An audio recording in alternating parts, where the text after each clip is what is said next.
आज राहुल गांधी अमेरिका में बोले, प्रधानमंत्री थोड़ी देर पहले राजस्थान में बोले। दोनों ने एक दूसरे के ऊपर जमकर प्रहार किए और हम आज सवाल पूछ रहे हैं कि क्या अब देश बाइपोलर राजनीति की ओर बढ़ रहा है। बाइपोलर इलेक्शन कम से कम 2024 का होता हुआ दिखाई दे रहा है। इसमें खड़े दिखाई देते हैं केवल दो चेहरे, नरेंद्र मोदी और राहुल गांधी। अब इससे पहले जो इतनी कोशिशें हो रही थी विपक्षी एकजुटता की, उसको भी जो हाल ही में झटके लगे हैं वो उसका उदाहरण। कांग्रेस पार्टी आम आदमी पार्टी का साथ किसी सूरत में देना नहीं चाहती है जब वो ऑर्डिनेंस बिल की शक्ल में पार्लियामेंट में आएगा दिल्ली का। और दूसरा भी आपने देखा होगा, तृणमूल कांग्रेस ने कांग्रेस पार्टी का एकमात्र विधायक जो था विधानसभा में उसको तोड़ दिया। और उसके बाद कांग्रेस के तमाम नेताओं ने खुलकर कहा कि ये तो साथियों वाला बर्ताव नहीं होता, ये कोई एलाइज जैसा आचरण नहीं है जो ममता बनर्जी ने किया है। तो इसके बाद आप देख सकते हैं कि आगे जाकर के अगर जो लोग आज उम्मीद लगा रहे थे कि कोई गठबंधन जैसा कुछ बन सकता है, तो उसको शुरुआत में ही कितने झटके मिल रहे हैं। प्रेम शुक्ला जी, आज मैं अभय जी आ रहा हूं, प्रेम जी की बात करूं उसके बाद आपके पास आ रहा हूं। देखिए, राहुल गांधी जी ने दो बड़ी स्पष्ट बातें कही, एक सवाल के जवाब में और एक उन्होंने खुद। एक मुस्लिम व्यक्ति ने वहां सवाल पूछा था, उन्होंने कहा आप मुझे मालूम है आपके ऊपर क्या बीत रही है और ये तमाम माइनॉरिटीज के ऊपर ऐसा बीत रहा है, एक। और दूसरा, उन्होंने फिर अपने आप कहा कि मैं जातिगत आरक्षण का पक्षधर हूं।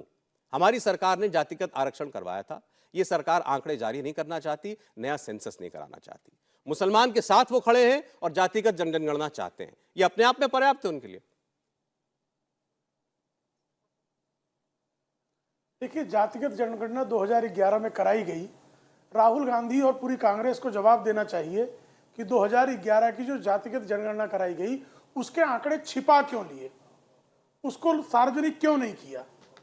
जातिगत जनगणना कराने के बाद उन आंकड़ों को छिपाने के पीछे कांग्रेस का षड्यंत्र क्या है, क्या कारण है, इस पर राहुल गांधी चुप हो जाते हैं, कांग्रेस मौन साध लेती है। इसी से उनका जो है दो मुहांपन सबके सामने सिद्ध हो जाता है। दूसरी बात, और जातिगत जनगणना की जब बात करते हैं तो 1947 में जातिगत जनगणना बंद हुई ना, उसके पहले तो अंग्रेज करते थे। तो पंडित जवाहरलाल नेहरू जातिवादी थे, सांप्रदायिक थे, इंदिरा गांधी जातिवादी थी, सांप्रदायिक थी, राजीव गांधी जातिवादी थे, सांप्रदायिक थे। तो राहुल गांधी को नेहरू जी के कुकर्मों के लिए, इंदिरा जी के कुकर्मों के लिए, राजीव गांधी के कुकर्मों के लिए और श्रीमती सोनिया गांधी के नेतृत्व में चली यूपीए सरकार की कुकर्मों के लिए तत्काल नाक रगड़कर माफी मांग लेनी चाहिए, क्योंकि इन्होंने जो है, आप इतिहास याद कराएंगे लेकिन राहुल गांधी तो जनता को सीधी बात बता रहे हैं ना कि भैया जिस सरकार जनगणना नहीं करा रही आपकी, देश को ये पता ही नहीं चलेगा, सरकार ये जानती नहीं है, झूठे और मक्कार है सरकार ये वो तो इस सीधे कह रहे हैं कि कोई तरीका ही नहीं है सरकार को ये जानने का कि कौन कितनी तादाद में है, तो कैसे योजनाओं का बंटवारा किया जाए, कैसे सरकार जो है आपके लिए कोई नीतियां लेकर के आए। क्यों नहीं अब तक बनाया, मैं वही तो पूछ रहा हूँ। हम पिछड़ों के साथ खड़े हैं, तो राहुल गांधी माइनॉरिटी के साथ खड़े हैं, राहुल गांधी पिछड़ों के साथ खड़े हैं।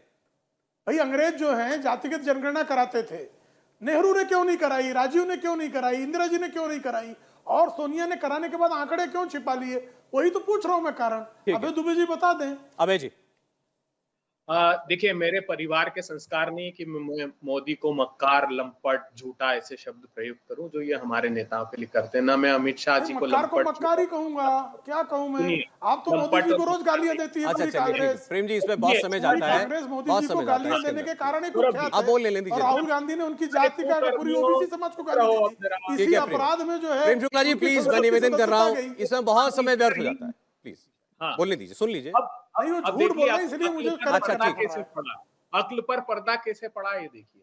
लोकसभा में जवाब दिया मोदी सरकार ने कि जो 2011 में नोटिफिकेशन दिया हुआ था जातिगत जनगणना का, उसका कंप्लीशन हुआ है 2016 में, जिसकी हार्ड डिस्क इन लोगों ने सौंप दी। एक कमेटी बनाई इन्होंने नीति आयोग की अध्यक्षता में, अरविंद पनागरिया की अध्यक्षता में, और कहा कि साहब 2016 में वो कंप्लीट हुई, उसकी हार्ड डिस्क हमने उस कमेटी को सौंप दी। आपको जानकर आश्चर्य होगा, अभी महाराष्ट्र बनाम यूनियन ऑफ इंडिया में एक एफिडेविट फाइल किया है सुप्रीम कोर्ट में मोदी सरकार ने।